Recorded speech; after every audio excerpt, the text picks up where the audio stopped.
Short answer, the main timeline behaves like a graphic symbol. Open the drawing substitutions window and experiment with making frames and shuffling them about. You'll find that each layer has a self-contained library of drawings that can be recycled, just like a graphic symbol. F5 is now F5, F6 is now Alt-Shift-D, and F7 is now Alt-Shift-R.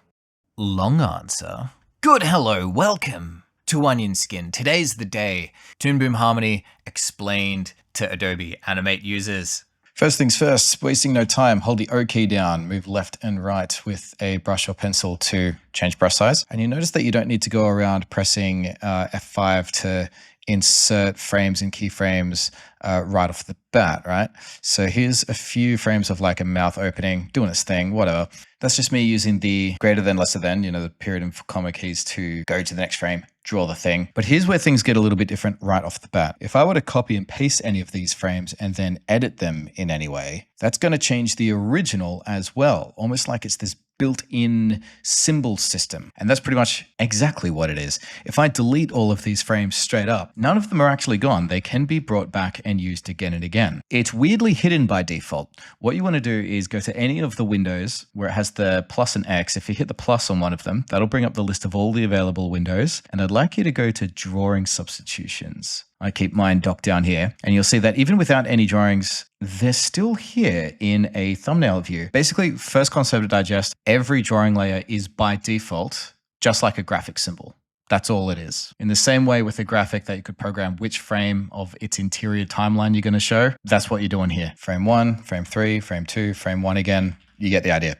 Such as fleshing out this layer of mouth libraries. I can easily loop movements with paste cycle, ping pong others with paste reverse, mess with the exposure timing with plus and minus on the numpad. And notice that all of that is taking place on the surface. We're not needing to move down into a nested timeline of any kind. The square brackets on the keyboard will shuffle through the drawing substitution library while keeping the playhead in place. Having one hand over navigate frames and another over navigate drawings, really effective way to go about lip syncing and stuff like that. Now, to get a frame to hold for an extended period, fortunately, this is the same key that you're used to. I'm going to click the frame that I want, not clicking and dragging, just tapping it, and F5. F5 is the same as the insert frame that you're used to, but there is a terminology change. This is called an exposure. What F5 is really doing is increasing the exposure. These first three are on for 1 each, and then we've got one exposed for like 25 or whatever. But it's basically the same thing. You're setting it up so that it's going to hold on one drawing until you tell it to do something else. So if copying and pasting frames means it's going to refer back to the old one, how do I actually do it? You know how in Adobe F6 creates a keyframe and F7 creates a blank keyframe? That's a bit of a terminology shift as well, because insert keyframe, quote unquote, is really performing like a copy of some kind, isn't it? Like it's taking this old drawing, putting a slice in there and allowing you to edit it in some way. So with this extra bit of exposure, if I'm flipping between the different drawings now, you'll see that kind of puts these splits in here as it changes from one drawing to the next and back again like that. But these are still symbol-like. It's always pulling from the same pool. How do I do the actual F6 style keyframe? Have it be a new instance of this image? That's done by these two buttons here. Have a look on your timeline, see if you can find them. They're probably over here for you.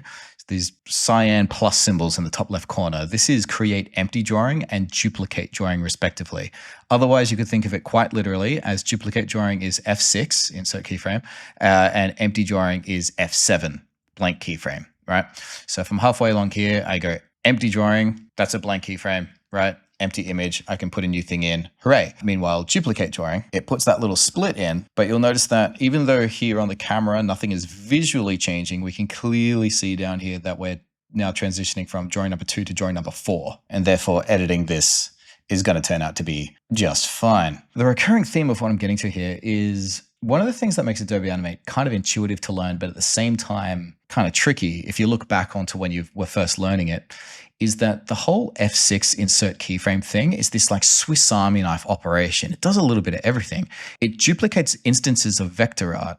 It'll also mark in when a symbol is changing to another one, or even simply locking in coordinates of when a symbol is going to move to a new location, right? Those are radically different operations for what is all the same feature. And do you remember how like way at the start, I feel like everyone hit this snag where you would have like 5 symbols on the same layer and you try and motion tween them all, and then it would like kind of freak itself out. We all learned the hard way that it's good practice to have one symbol per layer, and we get used to it, and that's all good. But it's kind of weird if you think about it, right? Like, why is it even set up to work like that? Wouldn't it just be easier if layers just were symbols outright? Like, wouldn't it just make more sense if it was just one symbol per layer as like a rule? Well, that's sort of what's going on here. So one of the most confusing concepts in getting into Toon Boom is that everything that a symbol is used for, everything that a keyframe is used for, is kind of broken down into individual features. So it feels like a lot more to learn, but keeping them all separate means that they're way more flexible and they stack in a lot more ways. So keeping with this simple mouth example of it opening and closing like that, pressing F6 does, sure enough, create a keyframe. But again, the terminology is a little bit different this time because it's not doing anything to do with drawings. If every layer is itself already a graphic symbol, it's only doing the coordinate portion of what a symbol is. So if I come over here, press F6 again, this line through the middle is the motion tween. But getting it to move requires a shift in our thinking. The black arrow moves raw vector art around. And just like in Adobe, vector art isn't tweenable. The symbol itself is kind of a tier higher. So we shift our attention from the black arrow to the transform tool. And if I were to pick that up and move it over here, give it a spin, etc., you see that there we go. There's our basic motion tween going on. So do you see how we've sort of got that double tier system happening already? Like, there are drawing transitions taking place mid-movement, and yet it's all happening up on the raw timeline, as opposed to symbols where you need to kind of drill into it, have all your drawing substitutions taking place down there, come up to the surface, and it's like it's a whole thing, you know? So be sure to remember that the black arrow and the transform tool are two very, very different things. The black arrow moves ink around within a layer, whereas the transform tool moves the layer itself, plus all of its substitutions. Moving the whole layer is what creates keyframes. They are coordinates of everything moving up, down, left, right. The black arrow cannot create movement keyframes because it is just shapes. So I hope that's starting to make a little bit of sense. However, I still think this is a little bit too confusing. So I'm going to make it a little bit simpler.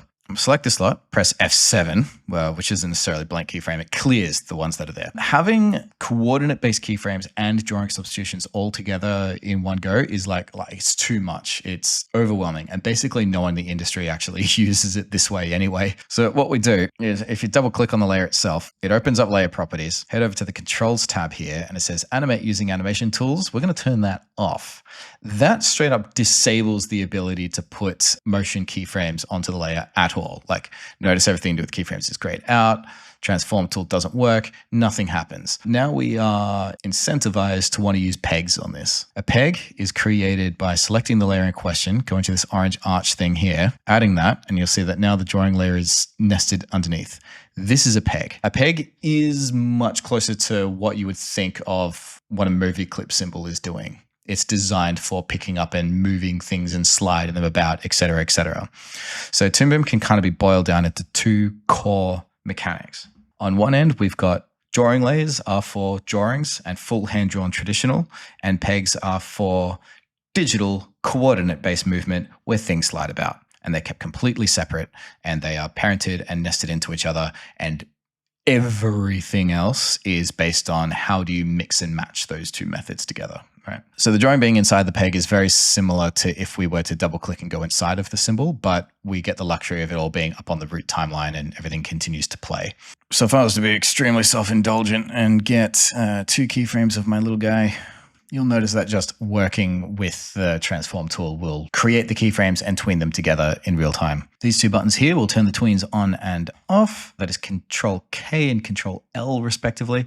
And that, there you go. It's how it sort of like pops straight from key to key rather than smoothing it out. And here's how that looks with the tweens on. Meanwhile, all of these orange switches here are different easing presets. This dropdown has even more presets. And this double curve here lets you punch the hard number in for a particular frame, or grab the handles to get even more precise. Great for doing lots of keyframes in bulk. Apply previous, apply next to hop back and forth between the different frames, as you see there. Those paying extra close attention might have noticed the anchor point down by the feet. Moving those is done interestingly by these transform controls up here, as opposed to the main one that we're normally using. So looking at the similarities between a peg and a symbol, considering they are just packets of coordinates, the drawing inside does not get manipulated at all. It is a grouping mechanism. Adding another layer inside will cause them to get moved together. And of course, many pegs can be nested inside of each other as well. This is especially good for any kind of hierarchy or rigging. you can see hand peg inside the lower arm, inside the upper arm, and the artwork distributed accordingly. Just as you would when you have symbols inside symbols inside symbols. Now, those are the similarities. What are the differences? What extra perks do you get by using this system instead? Well, individual pegs can be turned on and off. Doesn't affect the artwork inside, only those coordinates. If I have only sidey side on, if I have only uppy down on, and the two of them on together gives me this. Meanwhile, my original bounce movement from underneath, there you go, see it's sort of happening. Any edit can be done from the surface without having to drill up and down that hierarchy. I can experiment. I can slide this modular movement around, put it later on. So there we go, that little bounce taking place after the rest of the walk is finished. Likewise for artwork, mix and match any traditional in underneath. We're able to get to all of that data very comfortably from the surface timeline. And finally, we've not really looked at it too much yet, but many do ask about the nodes. If you're a bit newer to working in a node-based system, from what I've just built, consider how the symbol inside symbol hierarchy that you would normally need to keep completely inside your head is just represented here as a flowchart. The nested grouping hierarchy goes up to down. Meanwhile, layer order is stacked in the composite from left to right. Rearranging these strings, that swaps the order around. See that? Turning pegs on and off causes them to get deactivated in the same way that they're turned off via the layers. And finally, unpinning them is the same as causing them to be included or excluded from a regular folder like that. Consider quickly that arm hierarchy from a second ago, as opposed to linearly stacked pegs. Here we have, well, you see what's going on there. The only essential property of a symbol we haven't covered yet is looping. Symbols famously automatically loop themselves. You kind of set them and forget them, and it's really, really nice. That is something I do miss a little bit. It's broken down to something a bit more granular here. It gives you more control, but you'd need to manage it just a little bit more. Here's the options. The first, which might cause you to kind of sigh, admittedly, is copying and pasting them over again. This method you've seen already with pasting cycles. You do have more dynamic control here because you can tell the frames to play in literally any order. You can summon them to play at random if you really want to. But it's relatively manual and it's localized only to one layer at a time. You want to be able to have whole nested movements grouped together, and that's all looping itself. Well, there's a node for that. It's a node called loop. You press enter in the node view, search for loop. There we go. No one there. Hold Alt to thread it in, and then hitting the yellow box to bring up layer properties, we tune how long we want the loop to be. So this is the only thing that's still a bit fiddly compared to Flash, is that it's not going to automatically detect where you want it to stop. We've got to bring that number in to hit at number 11 there. There you go. See how it's sort of segmented, and it's going to play those frames over and over and over again. And it's got the same properties as, you know, there you go, ping pong, right? So forwards, backwards. So that's pretty good. Now, the reason why it works this way, rather than automatically detecting the end, is because these properties are themselves keyframeable. You can have a much longer animation and tell it to loop between frames 10 and 30, and then change to pulling from somewhere else in the timeline. So it's actually way deeper and more dynamic. Alrighty, that should be enough to take the edge off and help get you started. From here, things get a little bit more workflow specific, so please let me know down below what is still driving you up the wall. Any friction or complaints, things about Toon Boom that are just messing you up. I want to make sure that if you have to transition, that it's at least going to be as smooth of a process as possible and that you're having a good time. So please, complain to me. What's a deal breaker at the moment? And a bit of a bonus for making it through to the end, drawing-wise. Considering Toon Boom's vector shapes are kind of in object drawing mode by default, right? Every stroke you select is a piece. There is still a flatten option under the tool properties here for the black arrow that will make it one nice big blob as you used to. But curiously, you don't need to do it quite as often here because there's also the cutter tool underneath the black arrow, this guy.